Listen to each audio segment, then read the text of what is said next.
நபிகள் பெருமானார் ஸல்லல்லாஹு அலைஹி வஸல்லம் அன்னவர்களுடைய தொடர் துஆக்களிலே இந்த வார்த்தை பதிவாக இருக்கிறது. அல்லாஹும்ம அக்ஃபினி பிஹலாலிக் அன் ஹராமிக் வ அக்னினி பிஃபضலிக அம்மன் சிவாக். யா அல்லாஹ், நீ எனக்கு கொடுத்த ஹலாலை கொண்டு நான் பொருந்திக் கொள்ள வேண்டும், போதுமாக்கிக் கொள்ள வேண்டும். ஹராம்களை விட்டு என்னை நீ காப்பாற்றி விட வேண்டும். உன்னன்றி வேறு யாரிடத்திலும் நான் கையேந்தக்கூடாது. உன்னன்றி வேறு யாரிடத்திலும் நான் எதிர்பார்த்து இருக்கக்கூடிய நிலை எனக்கு வரக்கூடாது. இந்த மூன்றையும் கொடு என்று நபிகள் பெருமானார் ஸல்லல்லாஹு அலைஹி வஸல்லம் தொடர்ச்சியாக துஆ செய்ததாக நாம் ஹதீஸ்களிலே பார்க்கிறோம். இப்போ இந்த மூன்றிலே முதன்மையானது, யா அல்லாஹ், நீ எனக்கு எதை தருகிறாயோ அதை ஹலாலாக கொடு, அதை கொண்டு நான் போதுமாக்கி கொண்டு வாழ வேண்டும். தமிழில் அழகாக சொன்னான், போதும் என்ற மனமே பொன் செய்யும் மருந்து என்றான், இல்லையா?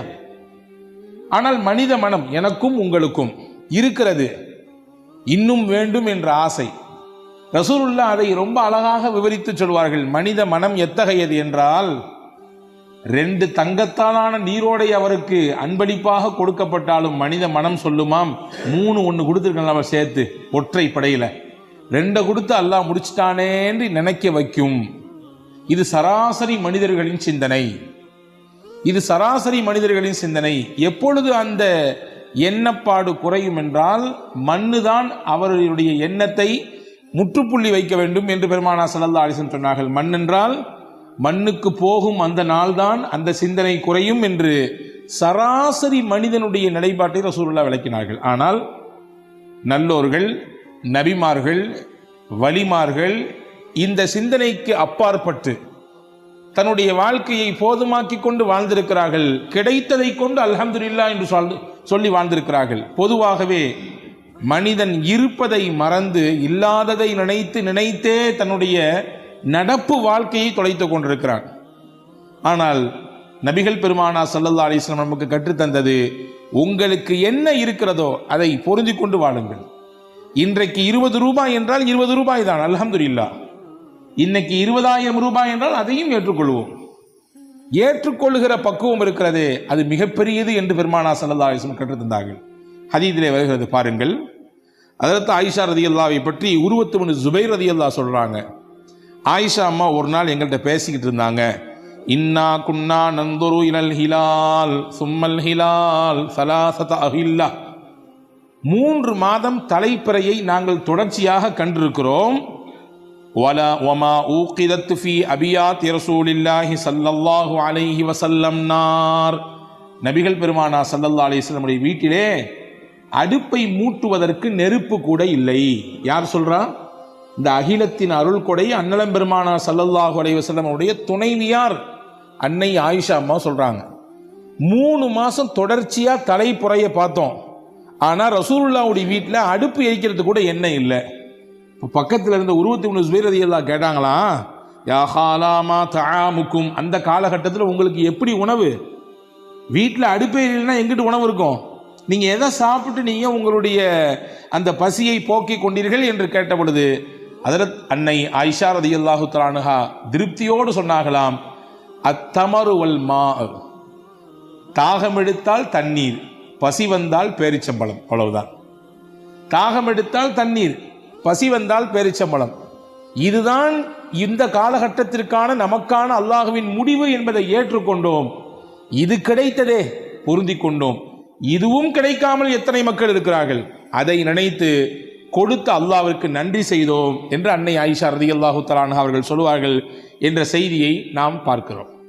இப்போ அன்பான சகோதரர்களே, போதும் என்கின்ற மனம் இருக்கிறது, நிம்மதியை தரும். மனது அங்கும் இங்கும் அலைபாயாது. ஒரு விதமான பதட்டத்தோடே நாம் இருக்கக்கூடிய சூழல் ஏற்படாது. மன அமைதியை தருவதோடு மட்டுமல்ல, மகிழ்ச்சிக்கும் அது காரணமா. இன்னைக்கு இப்படிதாம்மா நம்ம குடும்பத்தினுடைய சூழல் இதுதான், இதை நீங்க புரிஞ்சுக்கணும். இப்படித்தான் அத்தாவுடைய வருமானம் இருக்கிறது, இப்படித்தான் அண்ணனுடைய வருமானம் இருக்கிறது, இதை கொண்டு தான் நாம் வாழ பழகி கொள்ள வேண்டும். இதை தாண்டிய ஒரு பிரம்மாண்டமான விரிவாக்கம் நிறைந்த வாழ்க்கையை நம்ம எதிர்பார்க்க கூடாது. அல்லாஹ் கொடுத்தால் அதையும் ஏற்றுக்கொள்வோம், இப்படி கொடுத்தால் இதையும் ஏற்றுக்கொள்வோம் என்கின்ற பக்குவத்தை நபிகள் பெருமானார் ஸல்லல்லாஹு அலைஹி வஸல்லம் சமுதாயத்திற்கு சொல்லித் தருகிறார்கள். அது கிடைத்து விட்டால் மனதிற்கு நிம்மதி கிடைக்கும், அது கிடைத்து விட்டால் மனதிற்கு மகிழ்ச்சி கிடைக்கும் என்று பெருமானார் ஸல்லல்லாஹு அலைஹி வஸல்லம் அவர்கள் சொன்னார்கள். அன்பு சகோதரர்களே, உமர் ரலியல்லாஹுடைய ஆட்சி காலத்தில் உமர் ரலியல்லாஹு அன்ஹு தேர்ந்தெடுத்து ஆளுநர்களை பல பாகங்களுக்கு அனுப்பி அவங்களுக்கு பொறுப்பை கொடுத்தாங்க. உமர் ரலியல்லாஹுடைய பீரியட் இருக்க ரொம்ப அற்புதமான காலகட்டம் அது. இஸ்லாத்தினுடைய வளர்ச்சிக்கும் சரி, அது மாணிக்கங்களை புரக்கி அதாவது மாணிக்கங்களை புரக்கி ஒவ்வொரு பகுதிகளுக்கும் அவர்களை, அந்த பகுதி மக்களை ஆளுகிற, அவர்களை கண்காணிக்கிற ஒரு உயர்ந்த பொறுப்பை கொடுத்து அழகு பார்த்தாங்க. அப்படிதான் சிரியாவில் டமாஸ்கஸ் என்ற ஒரு பகுதிக்கு உமர் ரலியல்லாஹு அன்ஹு அவர்கள் ஒரு சஹாபியை தேர்வு செய்தார்கள். அந்த சஹாபிக்கு பெயர் சயீத் இப்னுல் ஆமிர் ரலியல்லாஹு அன்ஹு. சயீத் இப்னுல் ஆமிர் ரலியல்லாஹு அன்ஹு டமாஸ்கஸினுடைய ஆளுநர், பொறுப்பாளர். அவரை பற்றி அந்த ஊர் மக்கள் உமர் ரலியல்லாஹு அன்ஹு ஒரு சில கம்ப்ளைண்ட் வச்சாங்க, சில குற்றச்சாட்டு வச்சாங்க. என்ன தெரியுங்களா? டெய்லி காலையில் கரெக்டாக வேலைக்கு வரமாட்டேங்கிறாரு, பொறுப்புக்கு வரமாட்டேங்கிறாரு, லேட்டாக வர்றாரு. எப்பொழுதுமே அவர் பணிக்கு வருவது நண்பகல் நேரத்தில் தான், சூரியன் உச்சி சாய்ந்ததற்கு பிறகுதான் வரவே செய்கிறார். ஒன்று. ராத்திரி நேரத்திலே மக்கள் பணியை ஆற்றக்கூடிய ஆளுநர், மக்களுடைய நிலை எப்படி இருக்குது, எந்த மாதிரியான நிலையில் மக்கள் வாழ்கிறாங்க, அவங்களுடைய உண்மைத்தன்மை என்ன அப்படிங்கிறதெல்லாம் பார்க்கறதுக்கு ரோந்து போகணும். அது அவர் வர்றதே கிடையாது. அதே மாதிரி பார்த்தீங்கன்னா மாசத்துல ஒரு 2 நாள் லீவ் எடுத்துக்கிறார், மாசத்துல 2 நாள் விடுமுறை எடுத்துக்கொள்கிறார். 4வதாக எங்களிடத்திலே பேசிக்கொண்டே இருப்பார், திடீர் என்று மயக்கமுற்று கீழே விழுந்து விடுவார். இந்த 4 விதமான குற்றச்சாட்டு எங்களுடைய ஆளுநர் சயீத் இப்னுல் ஆமிரின் மீது நாங்கள் வைக்கிறோம் என்று அந்த மக்கள் சொன்னாங்க. உமர் ரலியல்லாஹு அன்ஹு சயீத் இப்னுல் ஆமிர் ரலியல்லாஹு கூப்பிட்டு, என்னங்க உங்கள் ஊர் பகுதி மக்கள் உங்கள் மீது இந்த 4 குற்றச்சாட்டு வச்சுருக்காங்களே, சரிதானா, ஏன் என்னன்னு கேட்டாங்க. அதில் சயீத் ரலியல்லாஹு சொன்னாங்க, 4மே உண்மைதான், ஆனால் 4க்கு பின்னாடி 4 காரணங்கள் இருக்குது.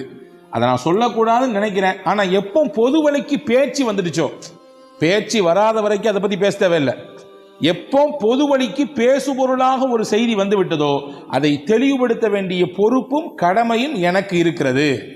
இப்போ நான் சொல்கிறேன், நான் டெய்லி ஏன் நான் என்னுடைய பணிக்கு நான் தாமதமாக வருகிறேன், ஏன் நண்பகலில் வருகிறேன் என்றால், நான் இந்த மக்களை ஆளும் ஆளுநர் தான், எனக்கு அந்த போஸ்டிங் கொடுத்துருக்கீங்க. அதனால் இந்த போஸ்டிங்கை வச்சுக்கிட்டு நான் என்னுடைய சுயலாபத்திற்கு, என்னுடைய சுய வேலை வாய்ப்புக்காக வேண்டி யாரையும் நான் பயன்படுத்துவது கிடையாது. என் வீட்டில் சொல்ல போனால் பணியாட்களே கிடையாது, நான் தான், என் மனைவி தான், நாங்களே தான் எல்லா வேலையும் காலையிலிருந்து செய்ய வேண்டும். அதையெல்லாம் செய்து கொடுத்து விட்டு எல்லா பிள்ளைகளுக்கான தேவைகளை எல்லாம் முடிச்சு விட்டு எல்லாம் கிளம்பி நடையாக என்னுடைய பணி அமரத்துக்கு வருவதற்கு இவ்வளவு நேரம் ஆகுது, இதுதான் விஷயம் அப்படின்னாங்க. 2வது சொன்னாங்க, ராத்திரி நேரத்தில் ஏன் நீங்கள் ரோந்து போகிறதில்லை? சயீத் இப்னுல் ஆமிர் ரலியல்லாஹு சொன்னாங்க, பகலெல்லாம் மக்களுக்காக வேண்டி நான் கொடுக்கிறேன், ராத்திரி மட்டும்தான் மிச்சம் இருக்கிறது. என் வீட்டுக்கும் தர வேண்டும் நேரத்தை, படைத்தவனுக்கும் தர வேண்டும். படைத்தவனுக்கு முன்னால் நிம்மதியாக நின்று வணங்கி வழிபடுவதற்கு இரவை நான் ஒப்படைத்து விட்டேன். எனவே பகலெல்லாம் மக்கள் பணி, ராத்திரி மக்களை படைத்த ரப்பின் பணி, அவனுக்கு முன்னால் நிற்கக்கூடிய பணி, அதை செய்வதற்காக வேண்டித்தான் என் இரவை நான் ஒதுக்கி இருக்கிறேன். 2. 3வது சொன்னாங்க, மாசத்துல 2 நாள் லீவ் போடுறீங்களாமே, என்ன காரியம்? அதில் சயீத் இப்னுல் ஆமிர் ரலியல்லாஹு சொன்னார்கள், நான் இந்த நகரத்தினுடைய ஆளுநர், படோடாமமான வாழ்க்கை, அதாவது பகட்டு வாழ்க்கை, அப்படியான சூழலுக்கு இன்னைக்கு உலகம் தள்ளப்பட்டிருக்கிறது. காசே இல்லைனாலும் ரொம்ப கடன் வாங்கியாவது நம்மளுடைய இந்த நிகழ்ச்சியை சிறப்பாக நடத்தி காட்டணும் அப்படின்ற மாதிரியான சிந்தனை இன்னைக்கு நிறைய பேர்ட்ட இருக்குது. ஆனால் ஒரு ஊரின், சொல்ல போனால் ஒரு நாட்டின் ஆளுநர், டமாஸ்கஸ் என்ற மிகப்பெரிய பறந்து விரிந்த அந்த பகுதிக்கான ஆளுநர் ஹஸரத் சயீத் இப்னுல் ஆமிர் ரலியல்லாஹு சொல்றாங்க, 2 நாள் விடுப்பு எதற்கு என்றால், நான் உடுத்துவதற்கு 2 நல்ல துணிகள் தான் இருக்கிறது. அந்த 2 நல்ல துணிகளை மாற்றி மாற்றி மாற்றி மாற்றி தான் நான் பயன்படுத்துவேன். இந்த 2 நாளில் தான் நான் அதை துவைத்து உலர வைத்து காய வைத்து மறுபடியும் அதை போட்டுக்கொள்வதற்கு எனக்கும் சரி, என்னுடைய வீட்டினுடைய அந்த பணிகளையும் சரி செய்வதற்கு எனக்கு 2 நாட்கள் தேவைப்படுகிறது. எனவே தான் நான் விடுமுறை எடுத்துக்கொள்கிறேன் என்று சயீத் இப்னுல் ஆமிர் ரலியல்லாஹு சொன்னாங்க. 4வது, ஏன் திடீர்னு மயக்க போறேன்னு கேட்ட பொழுது, முன்னால் நடந்த ஒரு நிகழ்ச்சியை சொல்லி காட்டி, என்னுடைய நண்பர் ஹுபைப் ரலியல்லாஹு அன்ஹு அவர்கள் ஷஹீதாக்கப்பட்ட பொழுது மக்காவிலே நான் அப்பொழுது இஸ்லாத்தை ஏற்றுக்கொள்ளாதவனாக இருந்தேன். அல்லாஹு தாலா அவனுடைய சத்திய இஸ்லாத்தை ஏற்றுக்கொண்டதற்காக வேண்டி ஹுபைப் ரலியல்லாஹு அன்ஹு தூக்கு மேடையிலே தூக்கி எறியப்பட்டார்கள். அவர்கள் கழுத்து நெரித்து கொல்லப்பட்டார்கள். அந்த சமயத்தில் அவங்க அந்த நேரத்திலும் கூட அல்லாவை விட்டு கொடுக்கவில்லை, அல்லாவின் தூதரை அவர்கள் விட்டு கொடுக்கவில்லை. சின்ன ஒரு வார்த்தை கூட சொல்லாமல் அதை வலியையும் வேதனையும் தாங்கிக்கிட்டாங்க.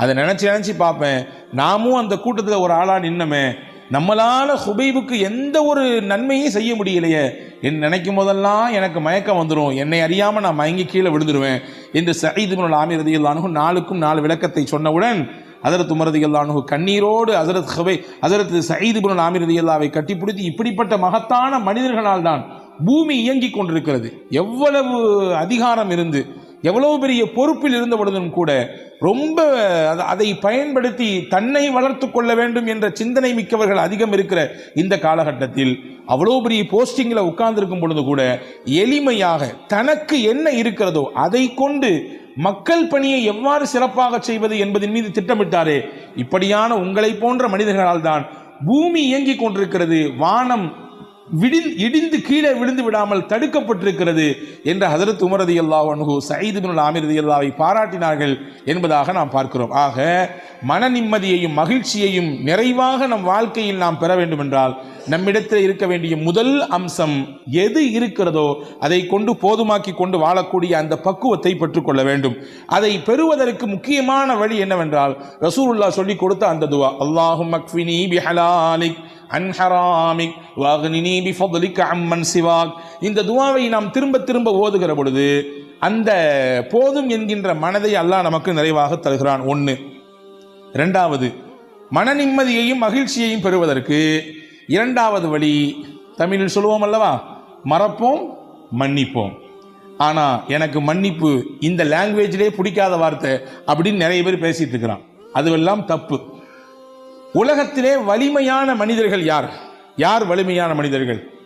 நிறைய இராணுவ தளவாடங்கள் எல்லாம் எங்களிடத்தில் இருக்கிறது, அல்லது நிறைய செல்வாக்கு மிக்கவராக நான் இருக்கிறேன், என்ற இடத்துல பொருளாதார பலம் இருக்குது, என்கிட்ட நான் சொன்னா சொடக்கு போட்டா எனக்கு வேலை செய்யறதுக்கு வரிசையில் வந்து நிற்பாங்க ஆட்கள், நான் படித்திருக்கிறேன், பட்டம் பெற்றிருக்கிறேன், உயர்ந்த பதவிகளிலே இருந்திருக்கிறேன், இதுவெல்லாம் வலிமையான மனிதன் என்பதற்கு அடையாளமா? நிச்சயமாக கிடையாது. இது எதுவுமே வலிமையான மனிதன் என்பதற்கு அடையாளம் கிடையாது. பின்ன என்ன? ஒரு மனிதன் வலிமையான மனிதன் என்பதற்கு அடையாளம் என்ன தெரியுமா? யாருடைய மனம் பிறரை மன்னிக்கிறதோ அவர்தான் உலகத்திலேயே வலிமையான மனிதன். நினைச்சுக்கிட்டே இருந்து அவர் செஞ்சதை, அவர் நமக்கு இழைத்த அந்த துரோகத்தை அல்லது ஏதாவது ஒரு செயலை அல்லது ஏதாவது சில வார்த்தைகளை நினைத்து நினைத்து புழுங்கி கொண்டிருப்பவர் மனிதர், அவன் வலிமையான மனிதர் இல்லை. அதை அப்படியே கையை கழுவிவிட்டு அவரும் சதா மனிதர் தான், போகிற போக்கில் ஏதோ அப்படி பேசிவிட்டார், ஏதோ அப்படி நடந்து விட்டார், மறப்போம் மன்னிப்போம் என்று கடந்து போகிறாரே, இவர்தான் வலிமையான மனிதர் என்று அறிஞர்கள் சொல்கிறார்கள். ரசூலுல்லாஹ் உலகத்திலேயே ஆகப்பெரிய வலிமையான மாமனிதர். காரணம் என்ன?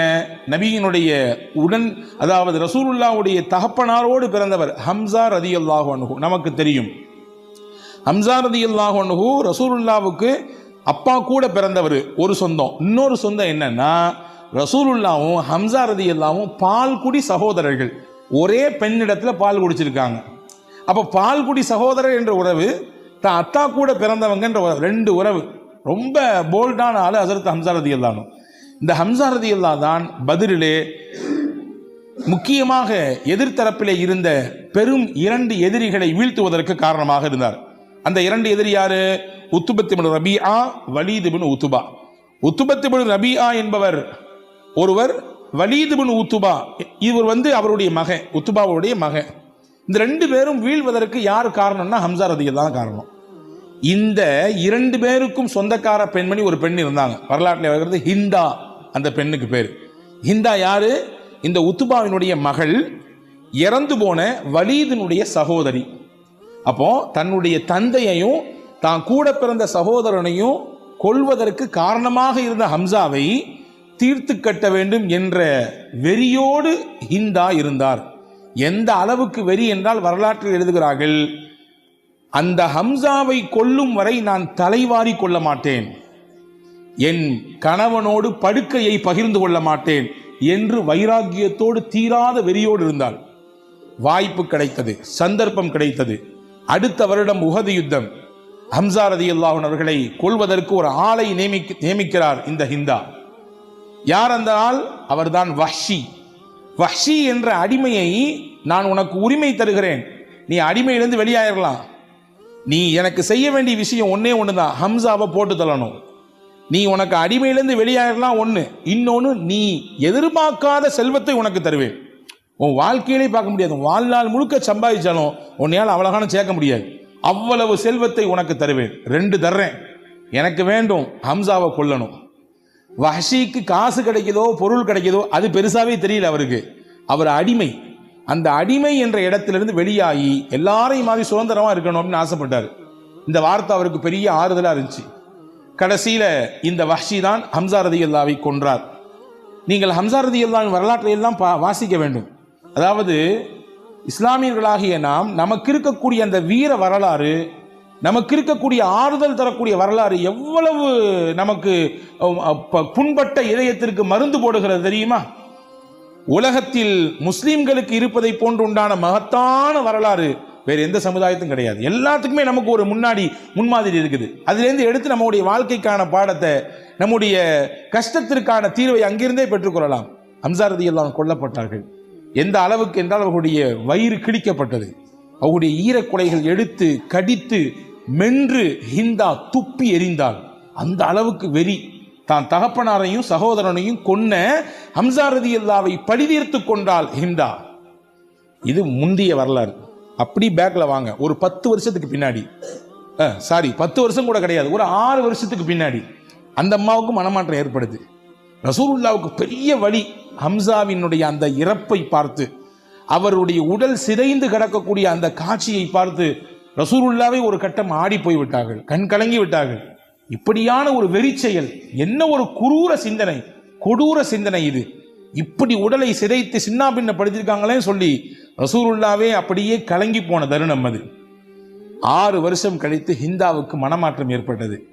ஏற்பட்டு தன்னுடைய கணவர் அபூ சுஃபியான் இஸ்லாத்தை ஏற்றுக்கிட்டாரு.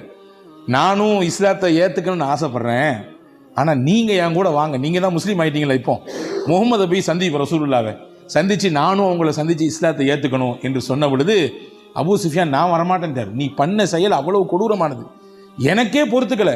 அவர் கூட இருந்த ஹம்சாவை இப்படி கொன்றாயே, அவருடைய மனம் எவ்வளவு நொந்திருக்கும் என்று அபூ சுஃபியான் சொன்னார். கடைசியில் ஹிந்தா அந்த பெண்மணிக்கு மனசே கேட்கல, உஸ்மான் ரலியல்லாஹு பிடித்தார்.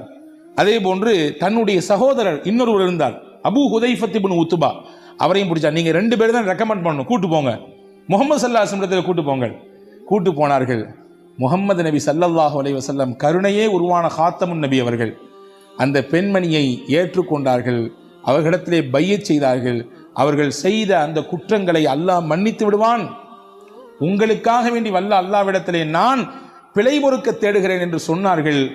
இஸ்லாமிய வரலாற்றிலே அற்புதமான ஒரு நிகழ்ச்சி நடந்தது. ரசூலுல்லாவின் சிறிய தகப்பனார் ஹம்சாவை கொல்லுவதற்கு காரணமான ஹிந்த் பின் உத்துபா இஸ்லாத்தை நபிகளின் கரத்திற்கு முன்னாலேயே ஏற்றுக்கொள்கிறார். அன்பு சகோதரர்களே, சராசரி மனிதராக இருந்து நாம் இதை பார்ப்போம். யாருக்காவது மனசு பொறுக்குமா? ஒன்றும் இல்லைங்க. ஒரு 4 பேத்துக்கு முன்னாடி வச்சு நம்மளை ஒருத்தர் பேசிட்டாரு, அவமானப்படுத்திட்டாரு, மனசை காயப்படுத்திட்டாரு, சந்தர்ப்பத்தை தேடிக்கிட்டே இருப்போம். கிடைச்சா அவரை 4 பேத்துக்கு இல்லை 40 பேருக்கு முன்னாடி வச்சு பழி வாங்கணும், திருப்பி பேசணும். அவர் வீசிய அந்த வார்த்தைகளின் கணை எவ்வளவு பெரிய தாக்கத்தை நமக்கு ஏற்படுச்சோ அதை விட முடிந்தால் 4 மடங்கு திருப்பி கொடுக்க வேண்டும் என்று நினைப்பதுதான் மனித இயல்பு. ஆனா இதை கடந்து முஹம்மது ஸல்லல்லாஹு அலைஹி வஸல்லம் தனக்கு உயிருக்கும் உயிரான ரொம்ப நெருக்கமான ஹம்சாவை கொண்ட காரணமாக இருந்த ஹிந்தாவை மன்னித்தார்கள் என்றால், எனவேதான் நான் சொன்னேன், உலகத்திலேயே ஆகப்பெரிய வலிமை மிக்க மனிதர் யார் என்றால், பிறருடைய தவறை குற்றத்தை மன்னிக்கிற மனப்பான்மை யாருக்கு இருக்கிறதோ அவர்தான் உலகத்திலேயே வலிமை மிக்க மனிதர், அவர்தான் உலகத்திலேயே ஆற்றல் மிக்க மனிதர். ரசூலுல்லாஹ் ஆற்றல் மிக்க மனிதராக இருந்தாங்க. இப்ப மகிழ்ச்சி கிடைக்கணும், நிம்மதி கிடைக்கணும்னா மன்னிக்கணும். காலத்துக்கு மன்னிக்க மாட்டேன், இறந்து போனாலும் தீதாரை பார்க்க கூட நீ வரக்கூடாது பார்த்துக்கோ என்று சொல்லுபவர் தான் இன்று நம்மிலே பலர் உண்டு. உறவுகளுக்கு இடையிலே எவ்வளவு விரிசல், அண்ணன் தம்பிகளுக்கு இடையிலே எவ்வளவு விரிசல், சொந்தங்களுக்கு இடையிலே எவ்வளவு விரிசல், பகை, வன்மம். அந்த வன்மமும் பகையையும் உள்ளத்தில் வைத்து எதைதான் சம்பாதிக்க போகிறோம் நாம், எதைதான் கொண்டு போக போகிறோம் நாம். வன்மத்தோடே நாம் இறந்து விட்டால், அன்பர்களே இந்த வார்த்தையை நீங்கள் கவனியுங்கள், வன்மத்தோடும் வெறுப்போடும் இறந்து விட்டால் நம் மீது யார் கோபத்தோடு இருக்கிறாரோ அவர் நமக்காக வேண்டி கையேந்துவாரா? நம்முடைய இழப்பை நினைத்து அவர் வருந்துவாராம்? போய் தொலையட்டும் முசீபத்து, இத்தனை காலம் எவ்வளவு கொரூரம், எவ்வளவு வன்மத்தோடு இருந்தா மனுஷன், செத்து தொலையட்டும் என்று அவர் சொல்லிவிட்டார். நம்முடைய மறுமையை அது கெடுப்பதற்கு அது காரணமாகிவிட்டால். எனவே அன்பர்களே, உலகத்தில் மகிழ்ச்சியை தேடினால், நிம்மதியை வேண்டும் என்று ஆசைத்தால் மறங்கள், மன்னியுங்கள், மறந்து போங்கள், கடந்து போங்கள். இதைவிட மிகச் சிறப்பானதை அல்லாஹ் உங்களுக்கு தருவான் என்று மார்க்கம் அழகாக சொல்லித் தருகிறது. இது இரண்டாவது வழி. மூணாவது வழி, அல்லாஹ் நமக்கு என்ன தலைவிதின்னு எழுதியிருக்கிறானோ அதை ஏற்றுக்கணும். கலா கதிரை நம்பியவர்கள் நாம் இல்லையா? கலா கதிரை நம்பி இருக்கிறோம், அல்லாஹ்வின் மீது முழுமையாக சார்ந்து இருக்கிறோம். என்ன நடந்தாலும் உன்னை நான் விடமாட்டேன் என்று அல்லாஹ்வை இறுகமாக பற்றி பிடித்துக் கொள்ள வேண்டும். ரசூலுல்லாஹ் சொன்னார்கள், லவ் அன்னக்கும் ததவக்கலூன அலல்லாஹி ஹக்க தவக்குலிஹி லருஸிக்தும் கமா துர்ஸகுத் தைரு தகுது ஹிபாசன் வ தரூஹு பிதானா. நீங்கள் முழுமையாக அல்லாஹ்வை சார்ந்திருந்தால் என்றால் நம்ம தப்பா புரிஞ்சிக்க கூடாது. கஷ்டத்தில் மட்டும் அல்லாஹ் அல்லான்னு கூப்பிடுறது, ஏதாவது சிரமம்னா அல்லாஹ் அல்லான்னு வணங்குறது, வேகமாக குனிஞ்சு எஞ்சிக்கிறது, அப்போ மட்டும் கண்ணீர் வருது, அப்படி இல்லை. எல்லா காலகட்டத்திலும் கஷ்டம், நஷ்டம், சந்தோஷம், மகிழ்ச்சி, வாழ்க்கை ரொட்டீனா அப்படியே சுற்றிக்கிட்டே வரும். கஷ்டம் வரும், சந்தோஷம் வரும், மகிழ்ச்சி வரும், நெருக்கடி வரும், கவலை வரும், இழப்பு வரும், எல்லாம் சுற்றி வரும். எல்லா சுத்தின் சமயத்திலும் என்னை படைத்தவன் மீது நான் நம்பிக்கையோடு இருக்கிறேன், என்னை அவன் கைவிட மாட்டான் என்ற நம்பிக்கை. அந்த நம்பிக்கையில் நீங்கள் வாழ்ந்தீங்கன்னா எப்படி அல்லாஹு தாலா பறவைகளை பார்த்து கொள்கிறானோ அந்த மாதிரி உங்களையும் பார்த்துக்குவான். பறவைகளை எப்படி பார்க்கிறான்? அது விரும்பியா கூட்டை விட்டு வெளியே போகிறது. இங்கே போனால் நைட்டு சாப்பாடு கிடைக்கும், இங்கே போனால் மதியம் லஞ்ச் கிடைக்கும், இங்கே போனால் காலையில் சாப்பாடு கிடைக்கும், இல்லை, வெறும் வயிற்றோடு போகுது. படைச்சவனுக்கு தெரியும் தர்றதுக்கு, அப்படி போகுது. திரும்பி கூட்டுக்கு வரும்பொழுது வயிறார சாப்பிட்டுட்டு வயிறு நம்ப வருது. இந்த மாதிரி அல்லாஹ் உங்களை வைப்பான். நாங்கள் ஸல்லல்லாஹு அலைஹி வஸல்லம் அப்போ கதிரை நம்ப வேண்டும். நமக்கான தலைவிதி என்னவோ அதை நம்ப வேண்டும். ரசூலுல்லாஹ் அழகாக கற்றுக் கொடுத்த ஒரு துவா, அல்லாஹும்ம லா மானிஅ லிமா அதைத் வலா முஅத்திய லிமா மனஅத். எவ்வளவு அற்புதமான வார்த்தை தெரியுமா இது? ரசூலுல்லாஹ் ஓதுன துவா. இறைவா, நீ கொடுத்ததை யாராலும் தடுக்கவே முடியாது. நீ கொடுக்க வேண்டும் என்று நாடிவிட்டால் உலகமே சேர்ந்தாலும் அதை தடுக்கவே முடியாது. ஆனா நீ கொடுக்க கூடாதுன்னு நினைச்சிட்டா ஊர் இல்லை, உலகமே சேர்ந்து தந்தாலும் தர முடியாது. எல்லாம் உன் கையில் இருக்கிறது. எனவே எங்களுக்கு நல்லதைத்தா என்று பெருமானார் ஸல்லல்லாஹு அலைஹி வஸல்லம் அழகாக கற்றுத் தந்தார்கள். கதிரை நம்ப வேண்டும், மனம் தளர்ந்து விடக்கூடாது. ஹதீஸிலே வருகிறது, ஒரு மனிதருக்கு அல்லாஹ் சொர்க்கத்திலே ஒரு பிரம்மாண்டமான மாளிகை கட்டும். நாம் என்ன வீடு கட்டுகிறோம், இதை விட 100 மடங்கு இல்ல, லட்சம் மடங்கு இல்ல, கோடி, அதை விட தாண்டி பிரம்மாண்டமான வீட்டை அல்லாஹ் கட்டி வைப்பான். அதனுடைய பேரழகை பார்த்து அங்கும் இங்கும் சொர்க்கவாதிகளே மதிமயங்கி போவார்கள். யாருக்குரிய வீடு இது? இவ்வளவு பிரம்மாண்டமா இருக்குது, எவ்வளவு பேரழகு என்று சொர்க்கவாதிகளே மயங்கி போவார்கள். அந்த வீட்டுக்கு பேரு பைத்துல் ஹம்து, புகழுக்குரிய வீடு என்று அல்லாஹ் பெயர் வைப்பான். யாருக்கு அந்த வீடு தெரியுமா? ரசூலுல்லாஹ் சொன்னாங்க, உலகத்திலே ஒரு மனிதருக்கு நாம் ஒரு பிள்ளையை கொடுத்தோம். அந்த பிள்ளையை நல்லா வளர்த்தாரு, ஆளாக்குனாரு. நல்ல முறையில் அந்த பிள்ளையை வளர்த்து கொண்டிருக்கும்போது திடீர்னு அந்த பிள்ளைக்கு ஏதோ தெரியல, உடம்பு சுகமில்லாமல் போய் அந்த குழந்தை வஃபாத் ஆயிடுச்சு. அந்த குழந்தையினுடைய இழப்பை தாங்கிக்க முடியல தான். அவருக்கு பிறந்த குழந்தை வச்சுக்கோங்க, அல்லது அவர் அன்பாக வளர்க்கக்கூடிய குழந்தை வச்சுக்கோங்க, இழப்பு தாங்க முடியல தான். இருந்தாலும் கொடுத்தவன் அல்லாஹ் அவனை எடுத்துக்கிட்டான். இன்னா லில்லாஹி வ இன்னா இலைஹி ராஜிஊன் என்று சொல்லி இதன் நன்மையின் மீது அவர் ஆதரவு வைத்தார். இந்த ரூஹை கைப்பற்றிட்டு போகக்கூடிய மலக்குகிட்ட அல்லாஹ் கேட்பானா, என்னுடைய அடியானுடைய ஈரக்குலையை பறிச்சுட்டு வந்துட்டீங்களா? ஆமையா அல்லாஹ். என்னுடைய அடியானுடைய அன்புக்குரிய பிள்ளையை பறிச்சுட்டு வந்துட்டீங்களா? ஆமையா அல்லாஹ். என் அடியான் என்ன சொன்னா? யா அல்லாஹ் இன்னா லில்லாஹி வ இன்னா இலைஹி ராஜிஊன். இறைவா, நாங்கள் எல்லோரும் அல்லாஹ்விற்குரியவர்கள், உன் பக்கம்தான் மீண்டு வரக்கூடியவர்கள். நீ என்ன நினைத்தாலும் எங்களை நீ பயன்படுத்திக் கொள்ளலாம், எப்படியும் பயன்படுத்தலாம். இப்படி சொன்னா அல்லாஹ். அப்படியா சொன்னா?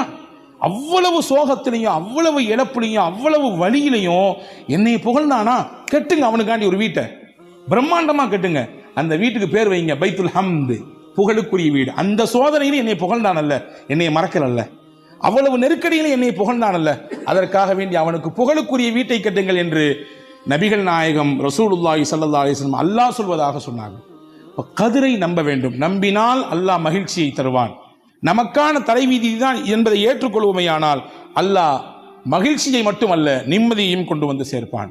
அதே போன்ற 4வது வழி, உலகத்திலே எந்த நிகழ்ச்சி நடந்தாலும், நம் வாழ்க்கையில் எப்படிப்பட்ட நிகழ்வுகள் ஏற்பட்டாலும் நேர்மறையாக பார்ப்பதற்கு கற்றுக்கொள்ள வேண்டும். எதிர்மறையாக எதையும் பார்க்கக்கூடாது. நேர்மறை சிந்தனை, பாசிட்டிவ் திங்ஸ் சொல்றாங்கல்ல, நெகட்டிவ் திங்ஸ், இதுல எது வேண்டும்? மனித மகிழ்ச்சிக்கு பாசிட்டிவாக எதையும் பார்க்க வேண்டும், நேர்மறையாக பார்க்க வேண்டும். ரசூலுல்லாஹி ஸல்லல்லாஹு அலைஹி வஸல்லம் கடுமையான வலியோடும் வேதனையோடும் பதட்டத்தோடும் ஹிரா குகையிலேருந்து ஓடி வந்தாங்க. என்னைய போத்துங்க, நான் எனக்கு ரொம்ப பதட்டமா இருக்கு அப்படின்னு சொல்லி. அதில் அன்னைய கதீஜா அம்மா என்ன சொன்னாங்க? வரலாறு சொல்லுகிறது, உங்களை யார் அங்கே போக சொன்னா? ராத்திரியில் தன்னந்தனியா, அதுவும் அவ்வளவு தூரத்தில், பெரிய மலை உச்சில தனியாக போய் அவங்க இதெல்லாம் பேசவே இல்லை. கதீஜா அம்மா என்ன சொன்னாங்க? அவங்களுடைய பார்வையை பாருங்க, அவங்களுடைய தாட் எப்படி இருந்துச்சு? கல்லாலா யுஹ்ஸீகல்லாஹு அபதா, நபியே நாயகமே நீங்க பயப்படாதீங்க, கவலைப்படாதீங்க, கலங்காதீங்க, பதற்றப்படாதீங்க, அல்லாஹ் உங்களை ஒரு காலமும் கைவிடவே மாட்டான். நீங்க எப்படிப்பட்ட ஆள் தெரியுமா? உங்களுடைய எவ்வளவு நல்ல பழக்கம் இருக்கு தெரியுமா? இன்னக லதஸிலுர் ரஹிம, சொந்தத்தை நீங்கள் அரவணைக்கிறீர்கள், விருந்தினர்களுக்கு உபசாரம் செய்கிறீர்கள், இல்லாதவர்களுக்கு கொடுக்கிறீர்கள், கஷ்டப்படுறவங்களுக்கு அந்த கஷ்டத்தை நீங்க உங்க தோல்ல வாங்கி போட்டு சுமக்கிறீங்க. இவ்வளவு நல்ல பண்பு உங்கள்கிட்ட இருக்கும் பொழுது அல்லாஹ் உங்களை கைவிடுவானா? ஏன் நீங்க பதட்டப்படுறீங்க? ஏன் நீங்க இப்படி குளிர்ந்து ஜுரம் இருக்குன்னு நடுங்குறீங்க? அல்லாஹ் உங்களை ஒரு பொழுதும் கைவிட மாட்டான், கவலைப்படாதீங்க என்று பாசிட்டிவாக பேசி அவர்களுக்கு ஆதரவை கொடுத்து அதற்கடுத்து கூட்டிக் கொண்டு போனார்கள் வரக்கத்து இப்னு நௌஃபல் என்று சொல்லக்கூடிய வேத அறிஞரிடத்தில். இங்கே செய்தி நமக்கு என்னன்னா, பாசிட்டிவ் திங்கிங், எதையுமே நேர்மறையாக பார்க்கக்கூடிய பழக்கம் இருக்கிறது, நிம்மதியை தரும். இது நடந்தா இப்படி நடந்திருக்குமோ, அது ஆனதுனால தான் அப்படி நடந்திருக்குமோ. ஹஸரத் ரசூலுல்லாஹ் சொல்றாங்க, ஒரு ஹதீஸ் வந்திருக்கிறது, உங்களுக்கு என்ன விரும்புகிறதோ அதை நீங்கள் செய்யுங்கள், செய்யும் பொழுது அல்லாஹ்விடத்திலே உதவி தேடுங்கள். ஒயின் அஸாபக ஷையுன் ஃபலா தகுல் லவ் அன்னி ஃபஅல்து கதா கான வகதா, ஏதாவது உங்களுக்கு இடர் ஏற்பட்டு விட்டால், ஏதாவது உங்களுக்கு நினைச்ச மாதிரி நடக்கல, அல்லது இவ்வளவு எதிர்பார்த்தீங்க ஆனா அவ்வளவு கிடைக்கல, குறைஞ்சது மட்டும் இல்லை நஷ்டப்பட்டு போனீங்க, நான் அப்படி செஞ்சிருந்தா இப்படி ஆயிருக்கும், நான் இப்படி செஞ்சிருந்தா அப்படி ஆயிருக்கும், நான் சொல்ற மாதிரி நீங்க யாரு கேட்கிறா, நான் சொல்றதை கேளுங்க, எல்லாம் கரெக்டா இருக்கு அப்படிலாம் சொல்லாதீங்க. இது எல்லாமே ஷைத்தானுடைய வார்த்தை. நாங்கள் சொல்லலாம், இது எல்லாமே ஷைத்தானுடைய வார்த்தை. சொல்லிட்டு சொன்னாங்க, எது நடந்தாலும் இப்படி சொல்லுங்கள், கத்தரல்லாஹு மா ஷாஅ ஃபஅல, அல்லாஹ் நாடியது நடந்திருக்கிறது, அவ்வளவுதான், முடிஞ்சு. இதான் கதிரு, இதான் தலைவிதி, அது நடந்திருக்குது அப்படின்னு சொல்லி கடந்து போயிருங்க நாங்கள் ஸல்லல்லாஹு அலைஹி வஸல்லம். அப்போ மகிழ்ச்சியை பெறுவதற்கு 4வது வழி நேர்மறையாக பார்க்க வேண்டும், இல்லையா?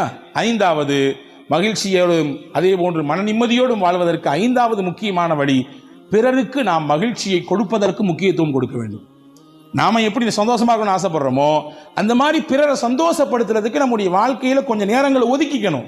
ரசூலுல்லாஹ் சஹாபாக்கள் கேட்டாங்க, யா ரசூலல்லாஹ், நாங்கள் செய்யும் செயலிலேயே சிறந்த செயல் எதுன்னு கேட்டாங்க.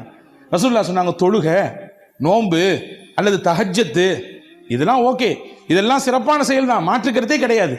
ரசூலுல்லாஹ் சொன்னாங்க, ஒரு முஸ்லீம் செய்யும் செயலிலேயே சிறந்த செயல் எது தெரியுமா? ஒரு மனிதனுடைய உள்ளத்திலே மகிழ்ச்சியை ஏற்படுத்துறது காரணமா இருக்கிறது. ஒருத்தனை சந்தோஷப்படுறதுக்கு அவர் காரணமா இருப்பார். அவர் வார்த்தையோ அல்லது அவருடைய செயலோ அல்லது அவருடைய கொடுக்கல் வாங்கலோ பிறருக்கு சந்தோஷத்தை தரும். அதுதான் சிறப்பான செயல் என்று பெருமானார் ஸல்லல்லாஹு அலைஹி வஸல்லம் சொன்னார்கள். ஹதீஸிலே வந்திருக்கிறது, பெருமக்களே நீங்கள் கேளுங்கள் கண்டிப்பாக இதை. மறுமை, ஒருவன் இறந்து போய்விட்டால் அவரை கொண்டு போய் மண்ணறையிலே அடக்கி விடுகிறோம், இல்லையா? மண்ணறை என்பது தனிமையின் வீடு, அங்கே துணைக்கு யாரும் கிடையாது. நமக்கு பக்கத்திலே ஆள் இருக்கும், கூப்பிட்டால் நம் குரலை கேட்டு ஓடுவதற்கு உதவி செய்வதற்கு எக்கச்சக்கம் உலகத்தில் உண்டு. ஆனால் மன்னரை தனிமையின் வீடு. ஆனால் உலகத்தில் யாரு அடுத்தவங்களை சந்தோஷப்படுத்தினாங்களோ அது அவர் கொடுத்த ₹1 இருக்கலாம், அல்லது ஒருவேளை சாப்பாடா இருக்கலாம், அல்லது அவர் கஷ்ட காலத்தில் செய்த ஒரு உதவியா இருக்கலாம், வச்சுக்கங்க, அவர் கொடுத்த ஏதோ ஒரு ஆலோசனையா இருக்கலாம், அல்லது அவர் கொடுத்த ஏதோ ஒரு சின்ன வழிகாட்டுதலா இருக்கலாம். அதனால அவருக்கு நல்ல வேலைங்க, அந்த இடத்துல அந்த சந்தில் ஒருத்தர் இருந்தாரு, ஒரு பாய், அவர்கிட்ட கேட்டேன், அவர் தான் கரெக்டாக வழிகாட்டினார், அவர் மட்டும் அங்கே இல்லைன்னு வச்சுங்களேன், வேற எங்கேயோ மாறி போயிருப்பேன். இது ஒரு சந்தோஷம், இது ஒரு மகிழ்ச்சிக்கான காரணம். இப்படி ஏதோ ஒரு காரணத்திலே மனிதருக்கு மகிழ்ச்சியை கொடுத்தார். ரசூலுல்லாஹ் சொன்னாங்க, இந்த மகிழ்ச்சியை அல்லாஹ் நாளைக்கு என்ன செய்வான் தெரியுமா? இவர் இறந்த பின்னாடி இதற்கு உருவம் கொடுப்பான். உருவம் கொடுத்து கபருக்கு பக்கத்தில் கொண்டு போய் வச்சிருவான். அது சொல்லுமா, பயப்படாத, நீ ஒன்றும் கலங்காத, பதட்டப்படாத, தனிமையில் இருக்கு நினைச்சு நீ பதட்டப்படாத, உன் கூட நான் இருக்கேன் துணைக்கு. ஏன்னா நீ உலகத்தில் வாழும் பொழுது எத்தனை பேரை சந்தோஷப்படுத்தின, எத்தனை பேரை மகிழ்ச்சிப்படுத்தின, உன்னுடைய பொருளாதாரத்தை கொண்டு எத்தனை பேர் மகிழ்ச்சியா இருந்தாங்க, உன்னுடைய உதவியை கொண்டு எத்தனை பேர் ஆனந்தப்பட்டார்கள். எனவே உன்னை திடுக்கத்தில் ஆழ்த்த மாட்டான் அல்லாஹ். நீ செய்த மகிழ்ச்சி, நீ கொடுத்த மகிழ்ச்சியெல்லாம் உருவப்படுத்தி என்னை உனக்கு பக்கத்தில் வைத்து விட்டான். உனக்கு நிம்மதிதான், சந்தோஷம்தான் என்று அது அல்லாஹ் நம்மை பார்த்து சொல்லும் என்று பெருமானார் ஸல்லல்லாஹு அலைஹி வஸல்லம் சொன்னார். எனவே அன்புக்குரியவர்களே, உலகத்திலே மகிழ்ச்சியாக வாழ வேண்டும் என்றால் பிறருக்கு மகிழ்ச்சியை கொடுக்க வேண்டும். தமிழிலே அழகாக சொல்லி வைத்தான், மகிழ்வித்து மகிழ். பிறரை மகிழ்ச்சிப்படுத்தி பார்த்து அதை பார்த்து நீங்க சந்தோஷம் அடைங்க. ஏன்னா உலகத்திலேயே சிறந்த செயல் அடுத்தவர்களை சந்தோஷப்படுத்துவது என்பதாக பெருமானார் ஸல்லல்லாஹு அலைஹி வஸல்லம். ஆக இந்த 5 காரியங்களும் மன நிம்மதியை பெற்றுத் தருவதோடு மட்டுமல்ல, மகிழ்ச்சிகரமான வாழ்க்கைக்கு காரணமாக இது அமைகிறது. வல்ல அல்லாஹ் நம்முடைய வாழ்க்கையிலே இதை பின்பற்றி நிம்மதியோடும் மகிழ்ச்சியோடும் ஆனந்தத்தோடும் வாழக்கூடிய நல்ல பாக்கியத்தை உங்களுக்கும் எனக்கும் எல்லா மக்களுக்கும் அல்லாஹ் வழங்குவானாக. ஆமீன். வாஹிரு தாவானா அல்ஹம்துலில்லாஹி ரப்பில் ஆலமீன்.